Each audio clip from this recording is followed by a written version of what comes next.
Casey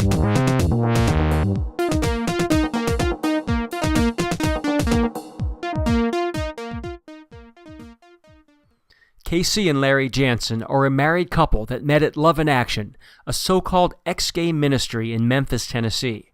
Truth Wins Out took them back to Love in Action, where their journey began. This is where we would drive to every day, and the counseling happened here. There's lots of different buildings we'll show you. This is that area over there they used to make us do yard work in. So we got punished. I'm here. They actually used to take, when you showed up, you had that box of stuff, anything that they took away from you, cologne, underwear, a Game Boy, they would take it away and put it up in an attic here, and if you want anything back, you'd have to write requests to get it back. And this is where you'd come to talk to them about financing and how you were going to pay for the whole thing, and their secretary was in there. We weren't allowed to come in this building unless we had permission. Clean those bathrooms every day, or every Friday, forgetting all that point, but. So all the counseling sessions, if you go down into this bottom building here, there's a big open room where we would have group counseling, and then there were individual counseling rooms that you would go into with your counselors. I remember sitting right there one day having to write like 2 hours on not how I didn't want, not being gay and what I could do to overcome it, and right there. It feels very isolated out here. Like, not only is it cold outside, but it feels very cold and isolated. And the idea that we would go from one house where we had no connection with the outside world to a stone building, I mean, it just feels, I don't know, it feels like a prison. It feels weird. Luckily for us, we found each other and are able to get through it together, but that doesn't happen a whole lot.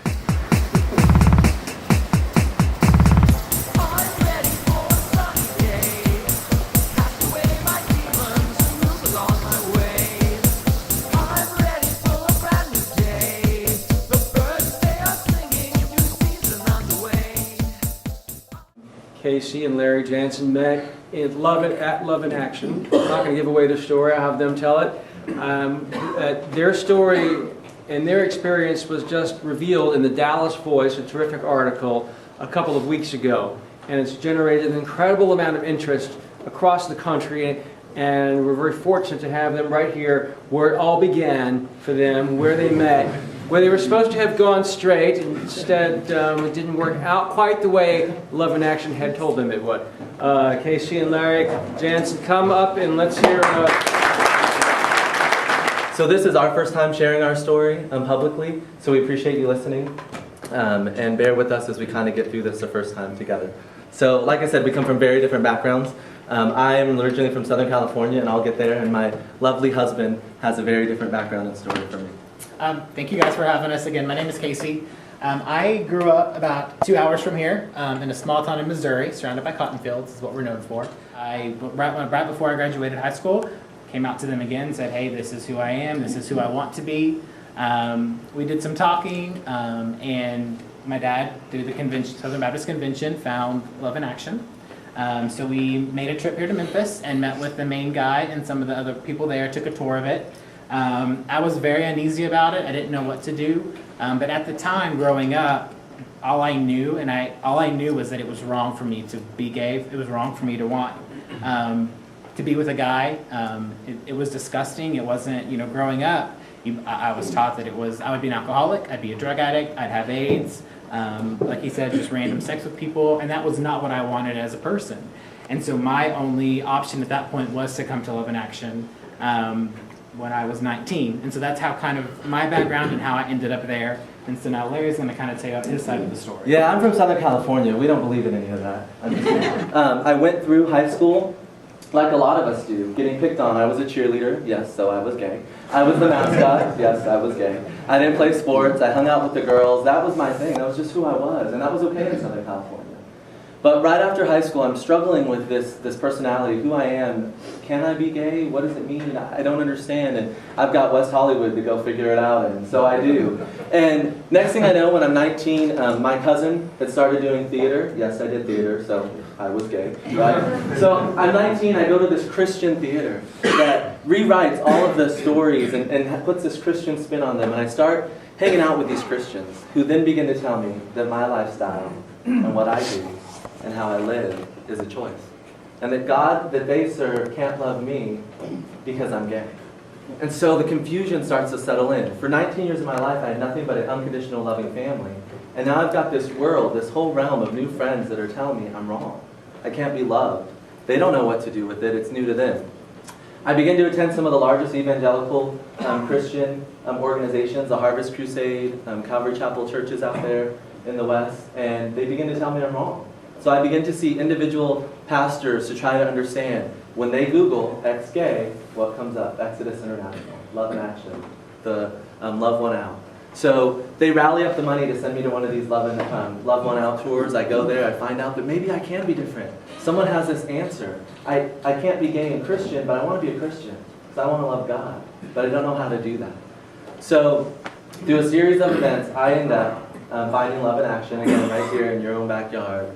And I, on my own will, decide if someone has this answer about who God is, about what who He says I can be and how I can change, I want to find out. Mom looked at me and said, I will love you whether you go or not, and I don't want you to go. And I looked at her and said, I know you can't understand this, Mom, because I'm a Christian, and you're not. I then began to confuse myself and now turn my back on the very family that loved me. So we're going to share with you some of the stories, and we're just going to kind of banter back and forth because they're hilarious. They're crazy, the things we had to do together. Casey's parents pull up in the car. My parents pull up right next to him, and I see this really hot guy get out of the car. I'm like, oh yeah. So then...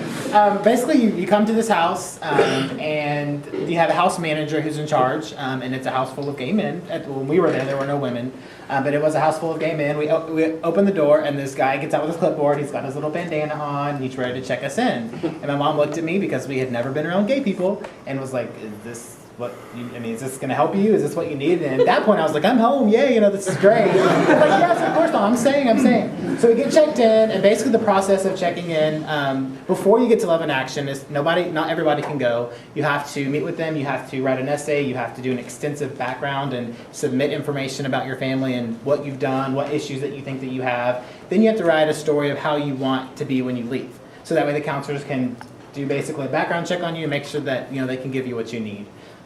So going in there, you're sent probably a 25-page roll book of roles that you can have, and it took my parents and we sat down the 2 days before we went, and it took a good 2 hours to go through these roles. Stupid things like you could only have 6 pairs of pants, 10 shirts for a 3-month period. Couldn't have any Calvin Klein.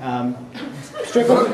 Because their models are hot, and you'll think about them, right? So you can't have Calvin Klein. Can't have any type of fragrance because if I wore a type of cologne that his ex or sexual partner had, it'll trigger him to think about that person. And I'm a cologne whore, so that was really hard for me to do. So we get there, and they check our stuff in. You have a big brother, so the big brother is basically somebody who's graduated the first 3 months of the program. And then they take you under their wing a little bit. So once you get there, they go through all of your luggage. They pull everything out, make sure there's nothing in there that shouldn't be there. Then you're allowed to pack your stuff into the drawers and things. And then let's talk about the house. The house itself is kind of interesting and funny. There's no doors on any bedroom because God forbid you be alone with another man. You're not allowed to travel anywhere within the house or within the community without 3 of you because 2 of you together might cause problems, but 3 of you is an orgy, right? So the 3 of you...